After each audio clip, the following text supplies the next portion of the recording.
我是京城出了名的实在的实，在我眼里，话出口就是契约。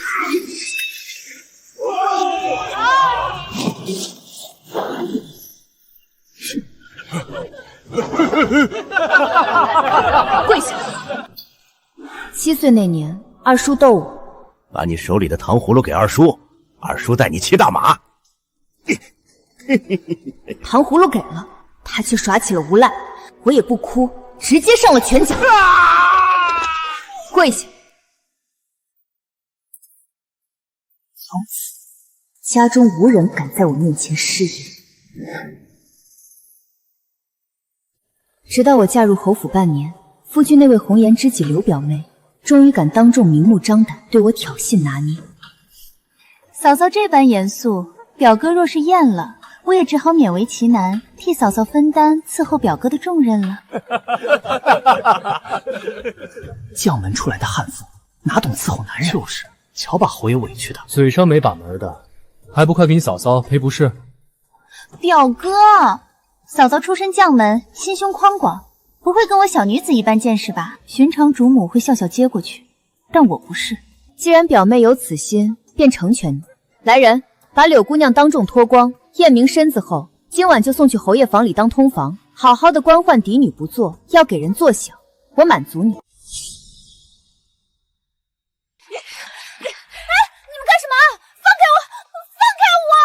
赵嫣然，你发什么疯？如烟就是开个玩笑。侯爷此言差矣，这里是侯府正厅，座上皆是京中有头有脸的人物。柳姑娘虽是寄居的表亲，但也算半个主子，当众许诺要替我分担伺候侯爷，这是她自愿为妾的宣言。我大周律法严明，良家女子若要入府伺候，须得验明正身，既是通房，便算不得正经主子。这一身的蜀锦，她不配穿。扒了！不要看我！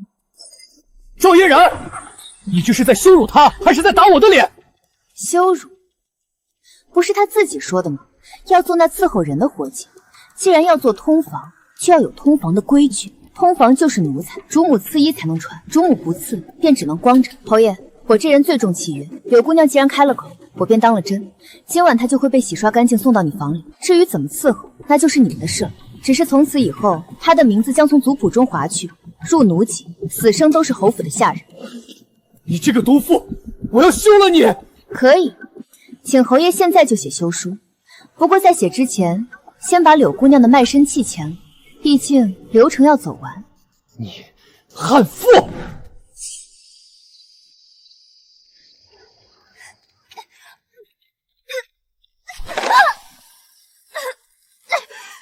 表哥，救我！宴席不欢而散，宋城心痛我的嫁妆，在书房里无能狂怒砸了一晚上的古董。至于休书，硬是一个字没憋出来。柳如烟呢，被裹着破草席抬回了偏院。侯爷没去睡她。第二天，柳如烟红着眼睛去找婆母哭诉：“跪下！沈氏，你才进门半年，就闹得家宅不宁。昨日当着那么多人的面，把你表妹羞辱成那样，你让我们侯府的脸往哪儿搁？”母亲，儿媳不知做错了什么。如烟那是跟你玩笑，她也是名门之后，怎可做通房？你这是要把她逼死啊！嫂嫂，我知道你不喜欢我，可我也没想跟你争什么。昨天我只是看气氛太闷，想活跃一下，你何必当真呢？就是赵嫣然，你这人怎么一点幽默感都没有？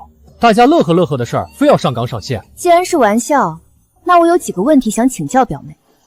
你说你想替我分担伺候侯爷，说是玩笑，那你就是在戏弄主母。按家规，戏弄主母者，掌嘴20，罚跪祠堂3天。若是真话，那你便是自甘下贱，要做妾室。我成全了你，不仅没罚你，还省去了你纳级问名的繁琐程序，直接让你如愿以偿。所以表妹，你昨日到底是戏弄我，还是真想睡侯爷？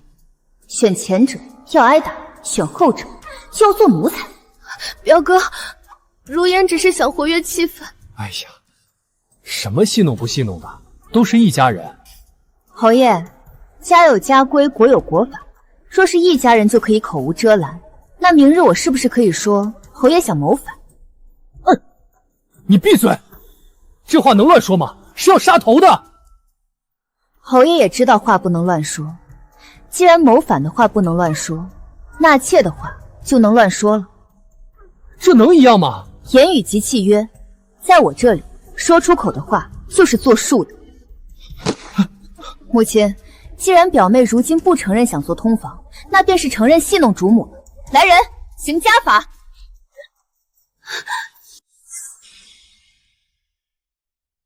放开我！姑母救我！你敢？这是在我的院子里！你动他一根手指头试试！姑母，表哥，你们别为了如烟和嫂嫂吵架。如烟脾气，挨几巴掌死不了的，只要嫂嫂能消气。母亲身体抱恙，不宜操劳家事。既然把管家权交给了我，我就要管好，否则传出去说侯府没大没小，表亲都能骑在主母头上拉屎，这才是真的丢了侯府的脸。你放肆！打！你真敢打我！来人，把这悍妇拿下！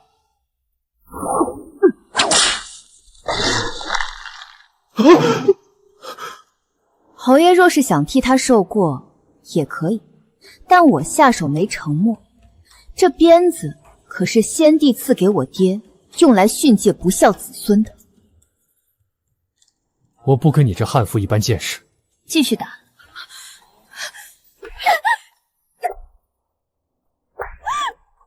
姑母救命！哥哥！家门不幸，家门不幸啊！敢装晕，就用公桶里的冷水泼洗，拉到侯府大门口，接着打。母亲好好休息，儿媳告退。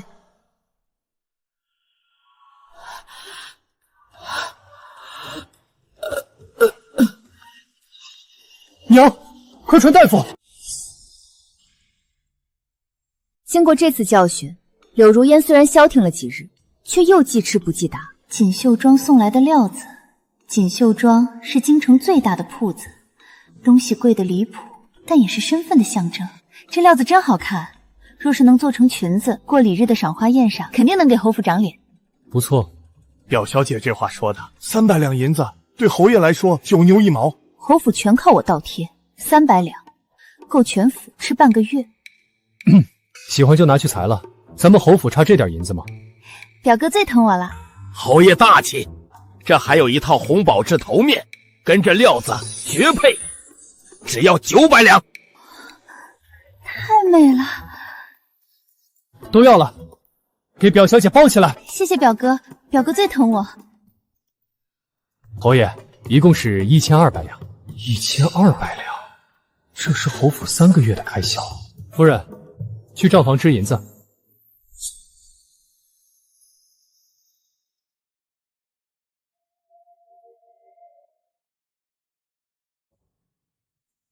平时这种时候，为了顾全大局，我也就付了。但今天，我绝不会再顾及他的颜面。侯爷，宫中的账上只剩不到500两，这还是下个月全府上下的嚼用。怎么可能？你嫁过来的时候，嫁妆不是有10里红妆吗？随便拿点出来不就够了？记在夫人账上，去她的私库里取。是。咱们是一家人，你嫂子的就是我的，我的就是你的，随便花。谢谢表哥，谢谢嫂子。慢着，这账我不认。赵嫣然，你什么意思？几件衣服首饰你都要斤斤计较，我刚才都说了，你的就是我的。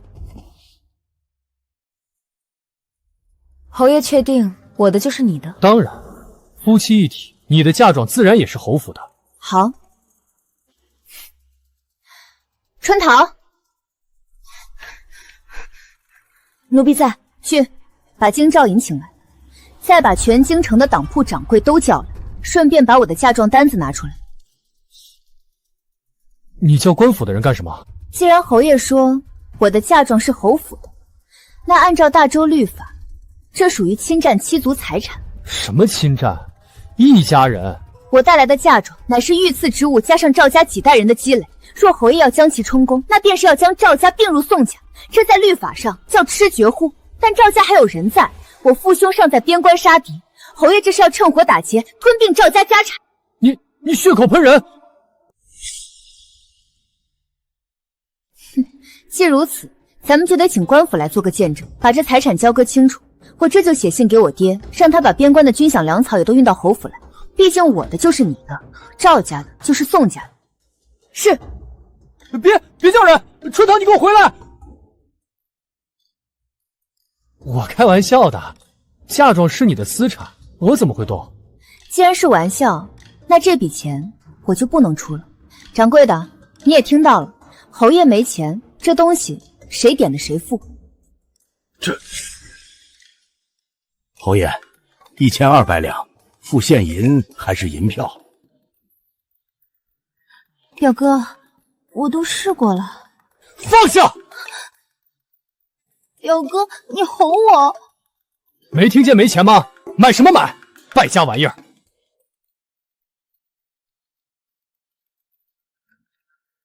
没钱充什么大头蒜？原来是个靠女人嫁妆撑门面的软饭男。侯爷，下次开玩笑前先摸摸自己的口袋，没钱的玩笑容易让人笑话。赵嫣然，算你狠，走着瞧。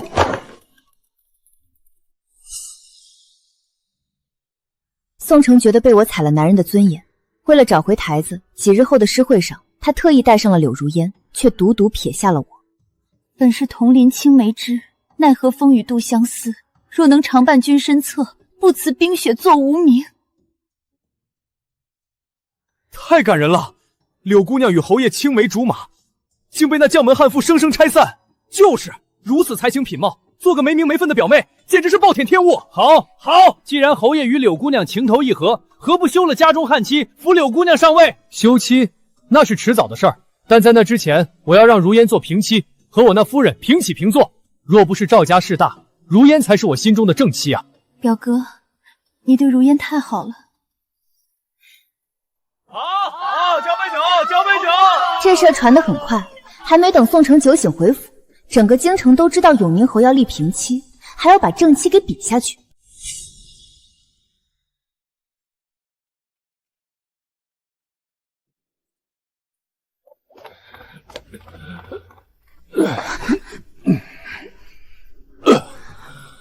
这么晚了还不睡，在此作甚？听说侯爷在诗会上宣布要立柳表妹为平妻，还说她是真爱，我是碍事的。大半夜他这样让我心里发毛。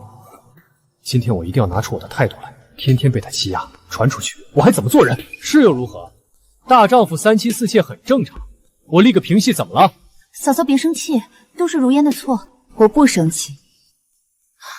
大周律法规定，只有商贾之家才可立平妻，官宦之家若无特殊功勋或皇室特许，立平妻视为乱家，按律杖责80，革去爵位。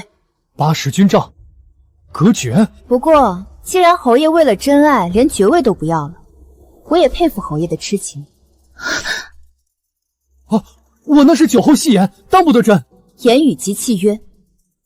既然有了平妻，那我这个正妻确实显得多余。为了成全侯爷和柳姑娘的感天动地的情谊，我决定自请下堂，与侯爷和离。我早就想摆脱这个悍妇，他不仅管得宽，还动不动拿律法压我。和离？这可是你说的，别后悔。夫人既然去意已决，和离就是了。你那点嫁妆带走，本侯不是贪财之辈。张先生，念。景平3年4月，侯爷借主母嫁妆3000两，填补春云赌局亏空。5月，侯府修缮祠堂，动用主府紫檀木80根，折银2万两。6月，给表小姐买燕窝、蜀锦头面，共计4800两。你的嫁妆就是侯府的产业，用点银子怎么了？大周律法互婚律第7条，女子和离，嫁妆全数归还，侵占者照价赔偿。这大半年，侯府上下脚用全是我在垫付，拿我的钱养你的小妻儿，你当我是开善堂的？侯爷，连本带利加变卖陪嫁庄子的折损，您共欠主母白银38万6千两。38万两，把我卖了也凑不出。大周律法保护妻族私产，欠债还钱，何况这还不是全部。还有精神损失费及赵家名誉维护费4万两。你敲诈！侯爷当众扬言要立平妻，贬低正妻，这对我赵家的名声造成了极大损害。若是不给这笔钱，我就只能带着这诗会上的证词去御前告侯爷一个宠妾灭妻、无视礼法的罪名。大周律规，宠妾灭妻革去爵位，严重者流放3000里。你敢告我？侯爷，你是选择给钱和离，从此与柳姑娘双宿双世，还是选择去大理寺走一趟？30万两，把整个永宁侯府卖了也凑不出这么多钱。如烟，你手里有些提子钱吧？先借表哥凑凑。表哥，这也太多了，要不咱们还是算了吧。我想当的是风光的侯夫人，可不是跟着一个负债累累的穷光蛋，甚至是一个流放犯啊！算了，刚才在诗会上你不是说非我不嫁吗？我是说若有来生。言语及契约，别推来推去了。今日这次，侯爷签也得签，不签也得签。夫人，我错了，我真的错了，我再也不敢开玩笑了。夫人，我错了，平妻是我喝多了放的屁，30万两把我卖了也还不起。既然侯爷把话咽回去了，账先挂着，爵位你接着当。夫人，我不和离，不离了。既不合离，那咱们就照规矩过日子。管家，老奴在。从今日起，侯府实行分产制，我的嫁妆私产由我的人看管，1文钱也不会流入宫中。侯爷的俸禄和侯府的祖产归侯爷自己支配。分产？侯爷是顶天立地的男子汉，自然是吃自己的俸禄。至于我吃我的嫁妆，合情合理。侯府祖产早就是个空壳子，那点微薄的地租连修缮房子都不够，更别提我的俸禄都不够我请狐朋狗友喝顿酒的。大周律例没写妻子要拿嫁妆倒贴养废柴。夫人，这分的也太轻了吧？那我们吃什么喝什么？怎么，侯爷想让我把账单拿出来去御前算算？对了，既然侯府现在养不起闲人，刘表妹若想继续住下去，就得交食宿费。我是侯府表亲，哪有跟亲戚要钱的道理？京城客栈天字号房，1天2两，包月算你50两，伙食费另算，先付钱再入住。表哥，如烟父母双亡，哪有钱啊？赵嫣然，你别太过分！如烟一个弱女子，你让她去哪儿弄钱？没钱，好办。表妹之前不是说想替我分担，愿意伺候人吗？侯府正好裁撤了一批下人，缺个倒夜香和洗衣服的粗使丫鬟。啊，倒夜香，我是名门之后，包吃包住，虽然没有工钱，但这也能抵了房费。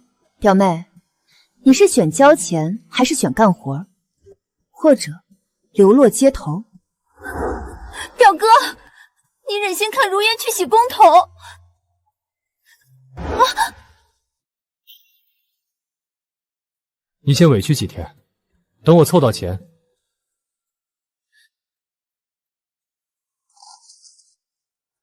为了表哥，如烟愿意去洗衣服。那之后，侯府出现了百年难遇的奇景，没心没肺的日子就是舒坦。造孽！那个毒妇想饿死我们！娘，别说了。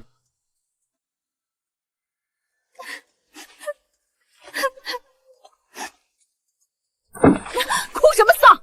赶紧去柴房找吃的，弄不来就在院子里冻着。是，姑母。侯爷止步！这是老子的家，东院种地，闲人免进。夫人说了，亲兄弟明算账，烤全羊50两，佛跳墙100两，付得起现银就加双筷子，付不起，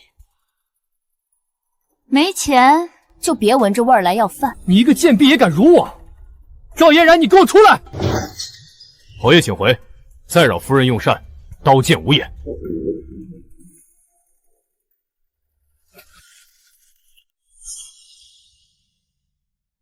分产日子过了半个月，西院的耗子都扛着行李跑了，老夫人60大寿要到了，往年这是侯府敛财的大日子，这对母子把她当成了救命稻草。我60大寿必须大办，把京城所有权贵都请来。这不仅是我的面子，也是侯府的面子。这次收的礼金正好能解了侯府的燃眉之急。对，赵嫣然，你是当家主母，这钱你得先垫上，等收了礼金再还你。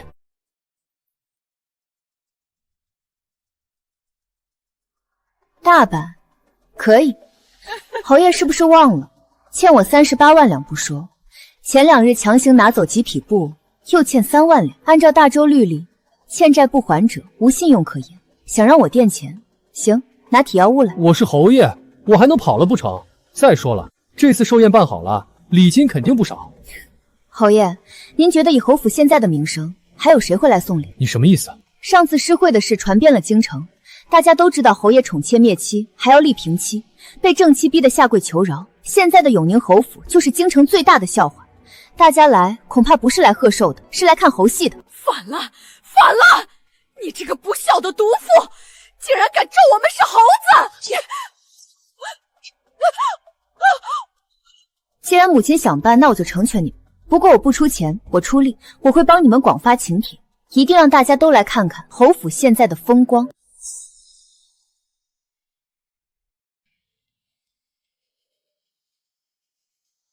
娘，快晌午了，怎么还没人来？大人物都是压轴出场。城南张大人到，贺礼陈年地瓜1筐。李员外到，贺礼水灵大萝卜1担，寓意好彩头。萝卜，打发叫花子呢。夫人，侯爷脸都绿了。好戏在后头。那就是侯爷的真爱，如今成了喜公统的粗使丫鬟。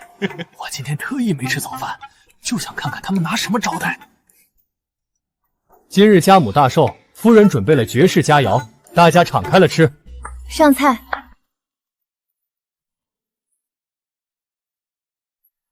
揭盖。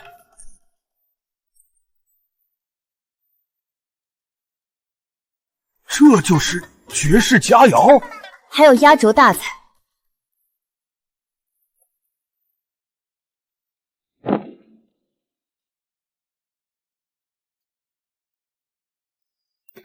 这是寿桃还是流星葵？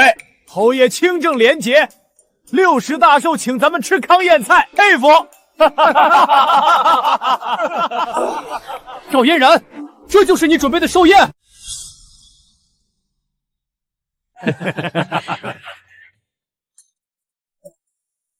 侯爷，如今侯府账上只有3两银子，这桌忆苦思甜宴已经是把账房里的老鼠洞都掏空了才置办齐的。毒妇，你这是在要我娘的命！母亲大寿最讲究积德，吃素祈福才是最大的孝心。难道侯爷想为了口腹之欲，让母亲背上铺张浪费的骂名？我不活了！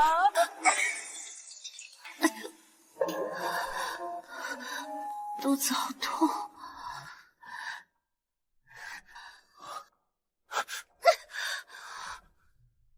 表哥，救救我们的孩子！我有了表哥的骨肉。你说什么？你怀孕了？我有了表哥的骨肉，2月有余了。刚才被嫂嫂吓动了胎气。我要当爹了！天佑侯府，天佑侯府啊！我有孙子了！我怀孕了，母凭子贵，我看你怎么赶我走，怎么不给我钱。正妻没动静，喜公统的表妹倒先怀上了，这是天大内宅丑事啊！赵嫣然，你看见了吗？如烟怀了我的长子，你是正妻又如何？你是个不下蛋的母鸡！老天有眼，宋家有后了！现在如烟有了身孕，就是侯府的大功臣，你马上把管家权交出来，把司库打开，我要给如烟买最好的补品。要是饿着我的长子，我要你的命！怀孕，这可是大事。既然是侯府的长子，那就马虎不得。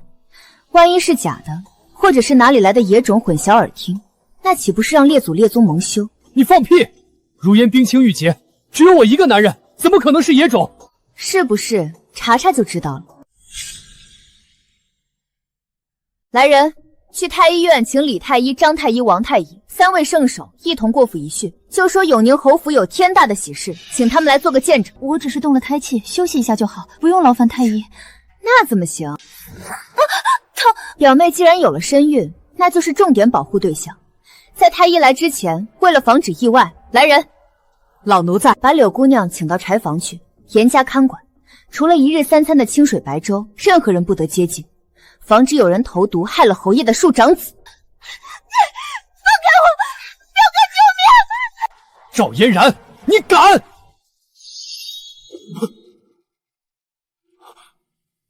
别冲动，有话好说。赵嫣然，等太医查出喜貌，我要告你谋害子嗣。对，验明正身你就交权。若真怀了，我8抬大轿抬她做平妻；若没怀，按律法要见血。太医院李太医、张太医、王太医到，快给表妹看看。王婆子，请柳姑娘出来诊脉。不用了，我肚子不疼了。按住她。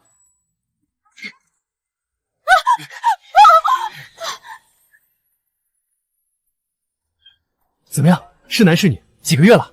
侯爷，柳姑娘并未有孕，她是积食过多，腹中胀气。胀什么？简单来说，就是吃撑了，不消化，肚子里都是气。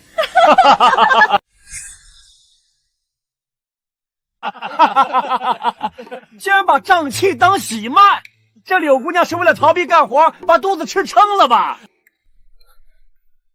我的金孙变成了屁！哎呀，原来是一肚子气啊！看来是我苛待表妹了。虽然让她干粗活，但这伙食看来是没少给，竟然都吃撑了。嫂嫂，我错了。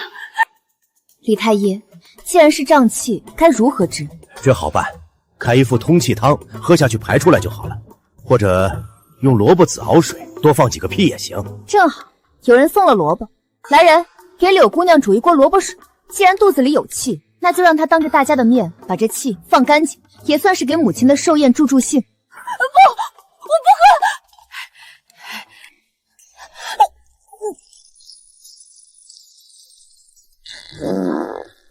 哎呦，长子出事的动静可真大！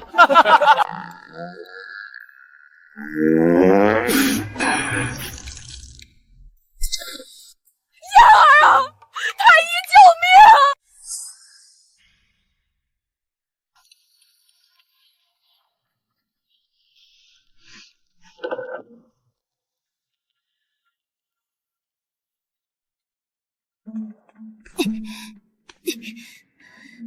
那个悍妇让我倒夜香，等我回了老家，定要找人来收拾他。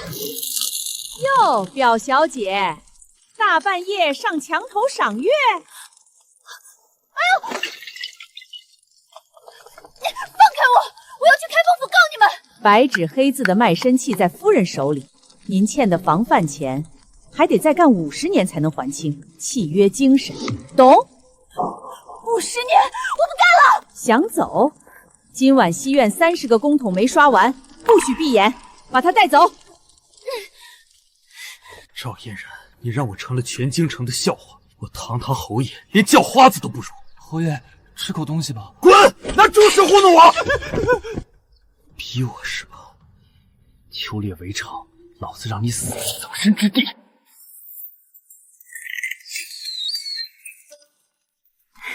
夫人好剑法，明日皇家秋猎定能拔得头锤。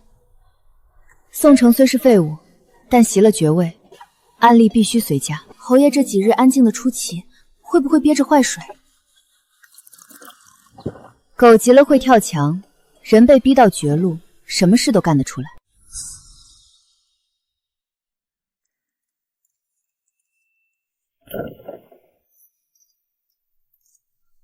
夫人还没歇下。侯爷大半夜来，不怕我再拿算盘跟你要债？赵嫣然，以前是我不对，我想通了，我是斗不过你的。这次秋猎，我想好好表现，争取谋个一官半职，以后正经养家。太阳打西边出来了，这杯酒算我给你赔罪，喝了它，以前的恩怨一笔勾销，以后我全听你的。杯口飘出劣质砒霜和断肠草的腥味，这蠢货连买好毒药的钱都凑不出了。侯爷真想通了，真的，比珍珠还真。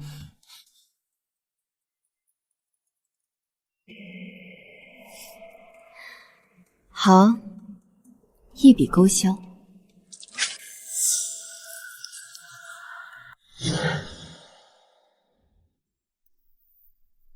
这酒放坏了，我肚子疼，去上茅房。拿下。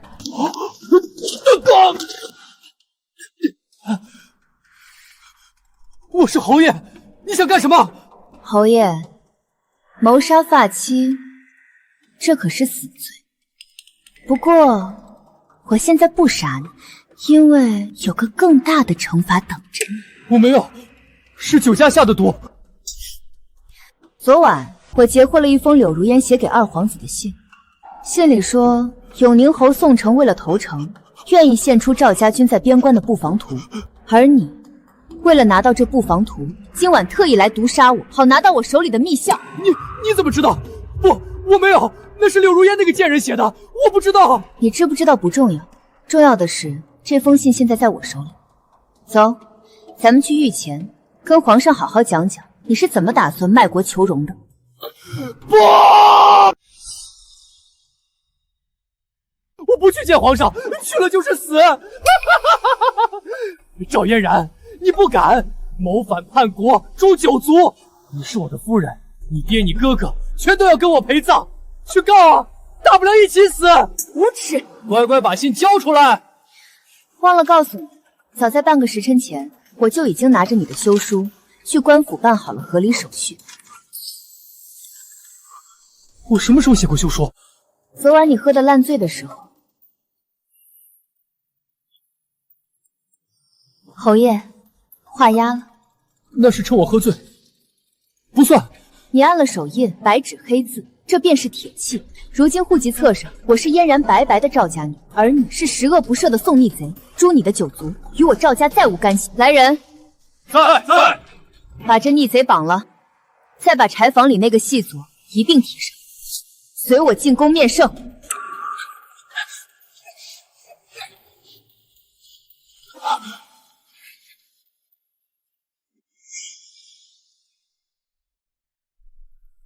赵家虎符在此，臣女赵嫣然有10万火急军情，叩请面圣。快通报御前，开宫门！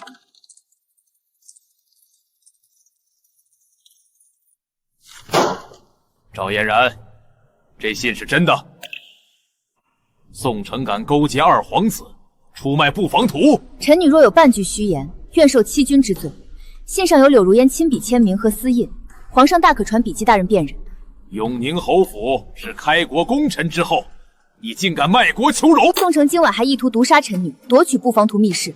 春桃，若非臣女多留个心眼，此刻已是死身，边关布防也已落入贼手。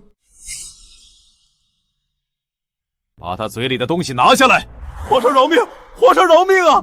这都是柳如烟那个贱人陷害我的，我根本不知道什么布防图，我也没有想过要勾结二皇子，毒杀嫣然也是他挑唆我的，我一时糊涂才犯了错啊！侯爷推卸责任的本事比吃软饭还精进。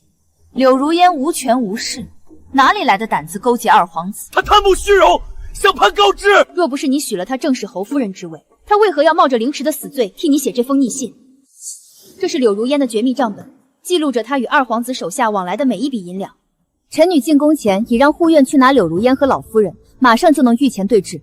宋城，你还有什么话好说？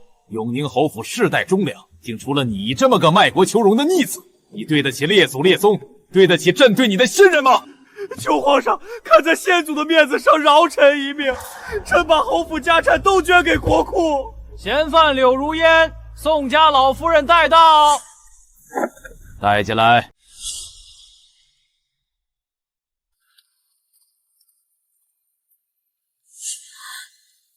我的月儿啊！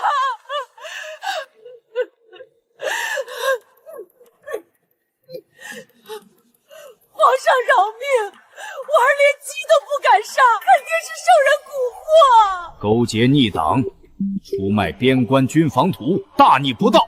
半夜用断肠草谋杀发妻，丧心病狂，这就是你说的糊涂。朕看你们整个侯府不想要这满门脑袋了。卖国？柳如烟，这封逆信是不是你亲笔所写？回皇上，是宋城逼我的。他说二皇子许诺他拿到布防土就封他为镇国大将军，他拿民女性命要挟，让民女模仿自己。他说事成之后，大将军夫人的位置就是我的。你胡说！明明是你主动撺掇我，说二皇子能帮我摆脱赵嫣然，能让我重振侯府，我才一时糊涂听了你的话。如烟，你这个毒妇，你竟敢反咬我一口！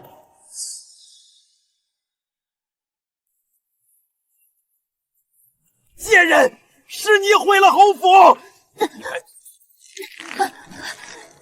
是你自己没用，打死这个小娼妇！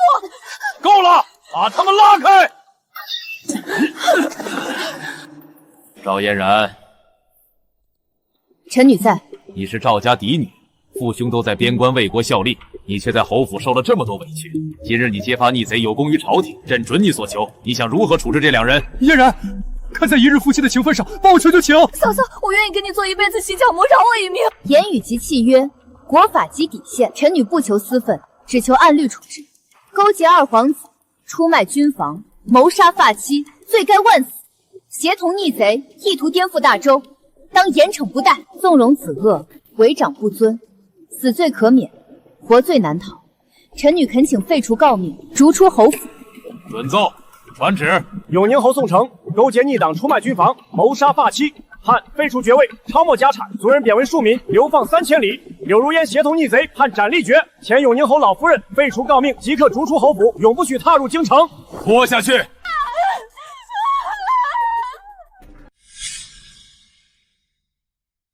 赵嫣然，你虽为女子，有勇有谋，比宋城强上100倍。臣女不敢居功。有功必赏，赏黄金100两，锦缎1000匹。朕准你随时回赵家。从今往后，你是堂堂正正的赵家大小姐。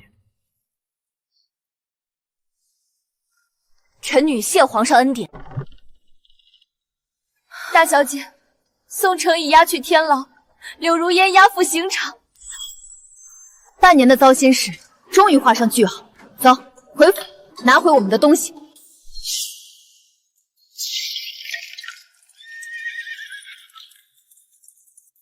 沈大小姐，皇上口谕，您的嫁妆和私产，禁军绝不乱碰。有劳统领。春桃，带人清点装车。是，侯府的破烂，咱们一分不要。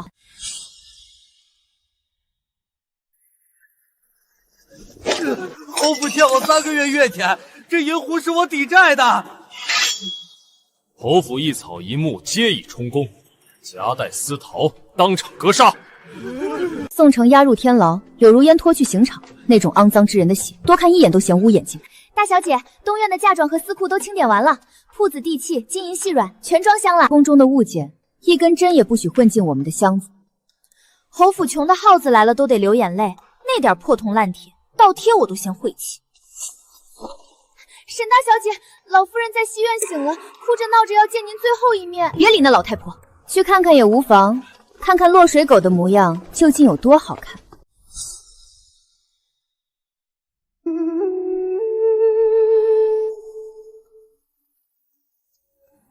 嫣然，嫣然啊！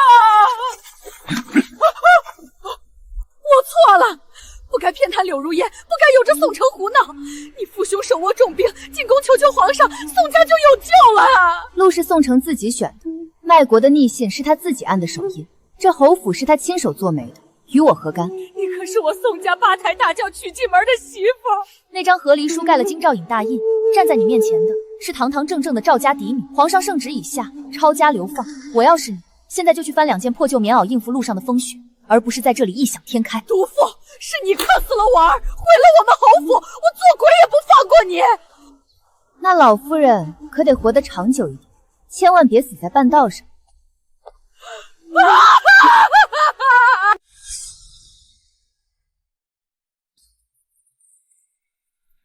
这不是当年的10里红妆吗？怎么比嫁过来时还多了1倍？人家不仅没花侯府1分钱，还凭自己本事赚了金山银山，将门虎女，财神转世。38个铺面地契，5万两现银，全装好了。这破侯府连根鸡毛都没拿他们的。走，回家。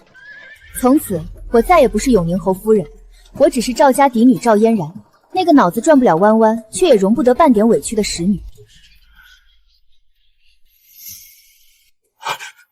嫣然，爹，大哥，你们怎么从边关回来了？刚回京述职，就听说你把天都捅破了，没伤着哪吧？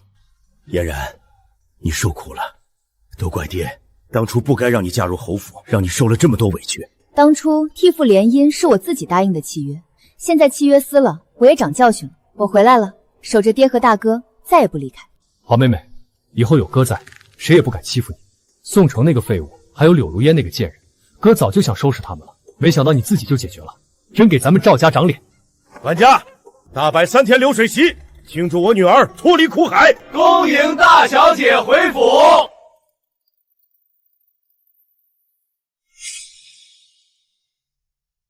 京城第一狠人，非赵家大小姐莫属。前日午门，宋城被凌迟了3000刀，叫的那叫一个惨。柳如烟一刀砍下去，脑袋滚进臭水沟，狗都嫌弃。杀得好，卖国求荣，活该。二皇子也被牵连，被夺封号，圈进宗人府，跟宋城喝过酒的官员全被扒了官服去挖煤了。这赵大小姐简直是活阎王，以后谁还敢娶她？财神爷配刀惹不起，如今赵家门口公苍蝇都不敢绕着飞。好，没男人的日子就是长力气。以前力气用来对付小人，现在全用来强身健体。大小姐，宫里来人了。奴才奉皇上口谕，请大小姐入宫，做大公主的教引女官，正3品。无上荣光啊！不去。这可是皇恩浩荡。我脾气暴，做事全凭律法。万一公主不听话，我一鞭子抽过去，皇上是杀我还是不杀我？我在赵家吃喝玩乐，不给皇上添堵，就是最大的忠心。奴才一定原话回禀。谢主隆恩。春桃，给公公抓把金果子。是。嫣然做得对，只要你开心，就算当一辈子老姑娘，爹也养得起。一言为定，我把您的家底都吃空。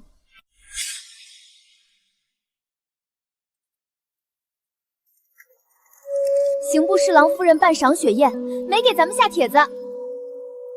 不给就不给，他们嚼舌根，说您河里还带着30万家产，是母老虎下山，谁娶谁折寿。挺好，我的夫婿要么比我能打，要么比我懂律法，最重要说到做到。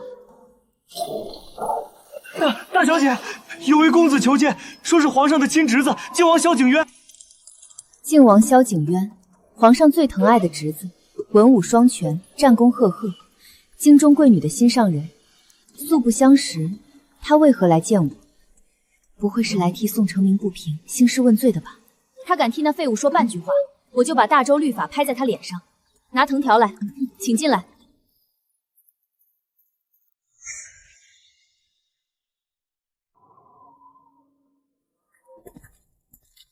长得不错，可惜天家的人多半一肚子坏水。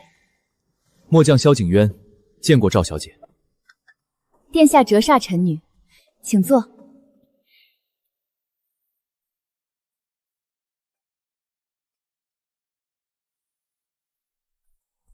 殿下踏雪而来，有何贵干？若为宋城的案子，大理寺已结案。末将是来请教的。请教？末将听说赵小姐在侯府时，仅凭一己之力就揭穿了宋城和柳如烟的阴谋，还顺利和离，保全了自己和赵家的名誉。末将十分敬佩小姐的胆识和智慧，想请小姐教我一些为人处事的道理，也好在朝堂之上少走弯路。这靖王殿下怎么像大小姐的狂热幽默？殿下过誉了，我不过是个脑子转不了弯弯的使女，不懂什么为人处事的道理，只是凡事都凭本心，不欺人，不被人欺，守住自己的底线罢了。凭本心，守底线，说得好。赵小姐，末将觉得这才是最难得的道理。如今朝堂之上人心复杂，很多人都忘了自己的本心，丢了自己的底线，才会走上歪路。直到听闻小姐行事犹如醍醐灌顶，原来掀桌子也是破局之法，站在律法和道义的制高点上，就不用受任何人的鸟气。殿下坐下说，这世上的事本就该非黑即白。我们聊了很久，从朝堂之事聊到边关战事，从家风家弊聊到为人处事。我发现萧景渊是个十分通透的人，而且三观正直，与那些趋炎附势、虚伪狡诈的官员截然不同。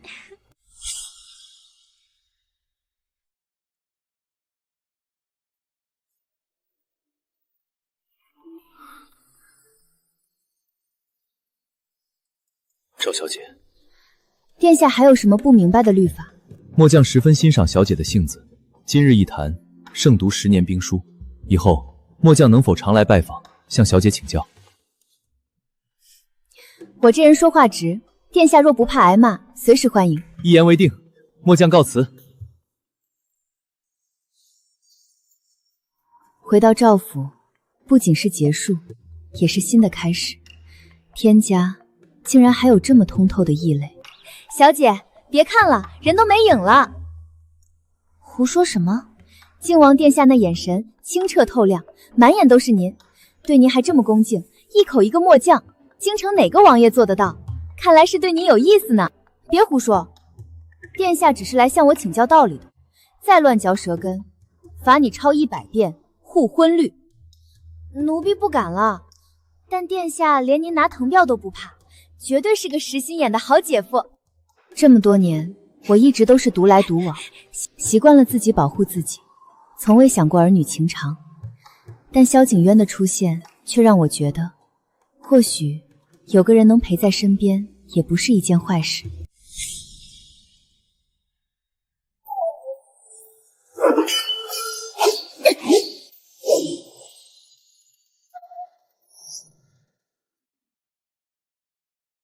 城南栗子糕刚出锅的，打赢了归你。算你识相。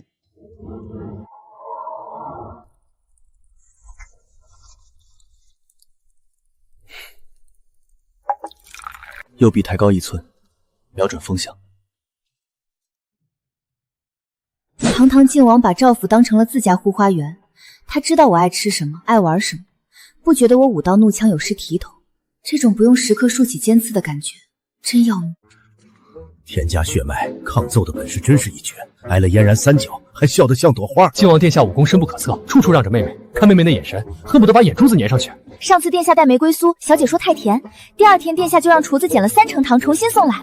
老天开眼，赵家的实心大白菜终于有头识货的郡主来拱了。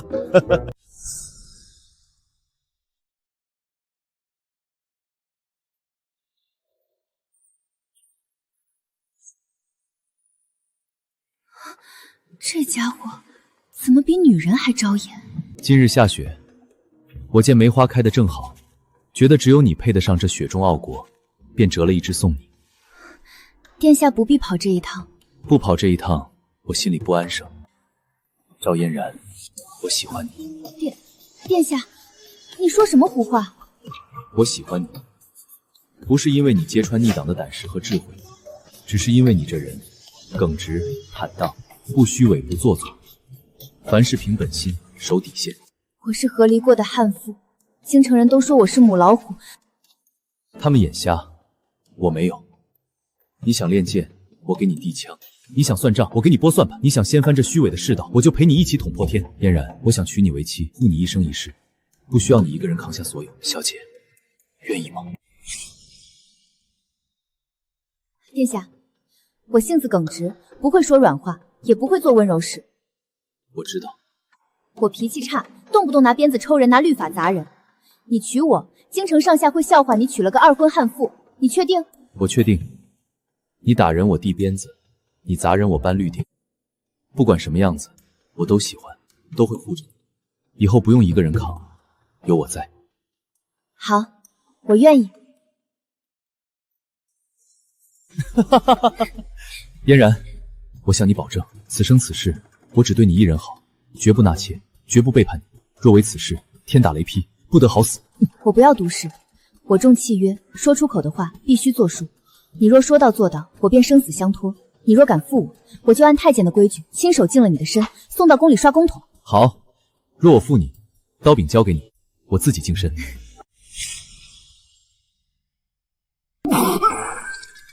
你要娶赵家那个把前夫一家送上断头台的赵嫣然？是，求皇上赐婚。殿下，那是和离过的。闭嘴！你懂个屁！哈哈哈哈哈！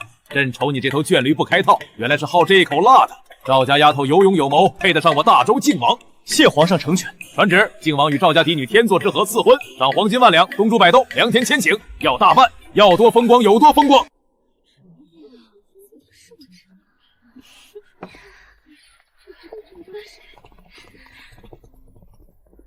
哟，带着从夫家卷走的30万两，给自己买嫁妆呢？你胡说！一个二婚妇也敢肖想靖王殿下，真以为殿下是被你那点嫁妆迷了眼？大周律例斗训律第7条，当众辱骂皇室宗亲未婚妻者，掌嘴20，拘10日。春桃，给我打！你敢？我爹是太傅！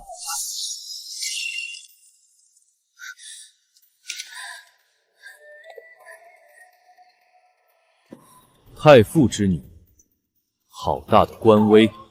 殿下，赵嫣然她仗势欺人，配不配？轮得到你放肆？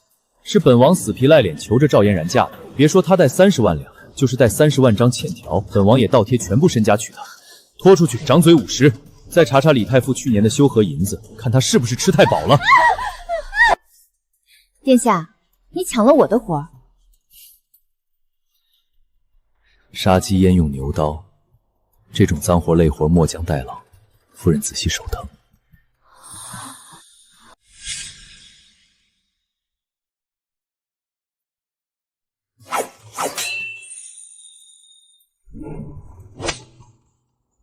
末将输了。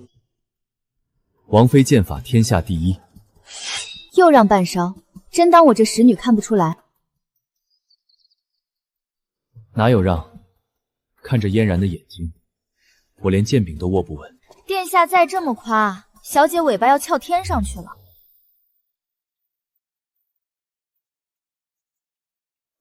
开春花一落，你就是我的王妃。靖王府的牌匾我都擦了800遍，以后府里就是你的地盘，想把房顶掀了都随你。丑话说前面，我轴。到了靖王府，有人敢惹我，不管是谁，我照样拳脚伺候，软鞭抽人。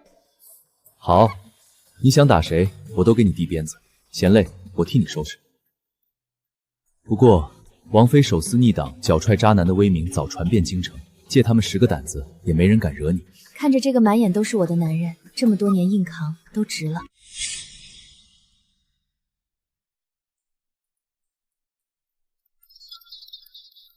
靖王府彩礼120台，加上皇上赐的，前院都塞不下了，比宋城强1万倍。别总提晦气的人。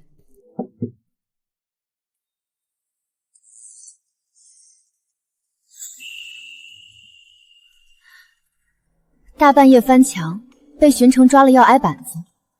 明日大婚，你跑来做什么？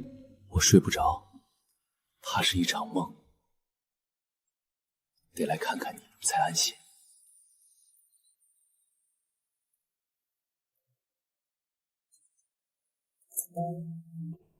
靖王府所有家底全归你管，我每月只领10两零花，契约写明，夫人说1不2，绝不沾花惹草，违者净身出受宫刑。我按了手印。好，契约我收了，记住，这是白纸黑字。此生定不负契约，不负你。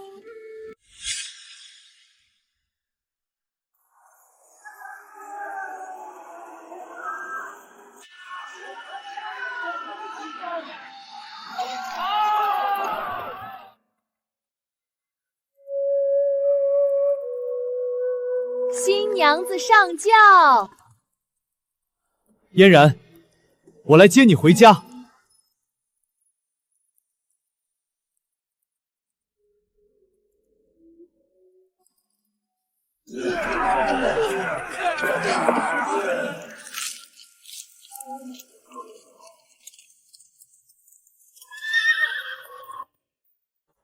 靖王把全部身家当聘礼，赵嫣然真好福气。是靖王有福气，以前那个永宁侯肠子都该悔青了。那是我的儿媳妇，那本该是我侯府的荣华富贵。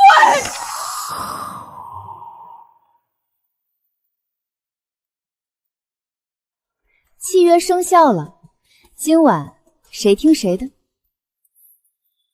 夫人手里有鞭子，自然是全凭夫人发落。我曾以为契约只是冰冷的防备，直到遇见他，我才明白，最好的契约不是白纸黑字的律法，而是2颗心毫无保留的交付。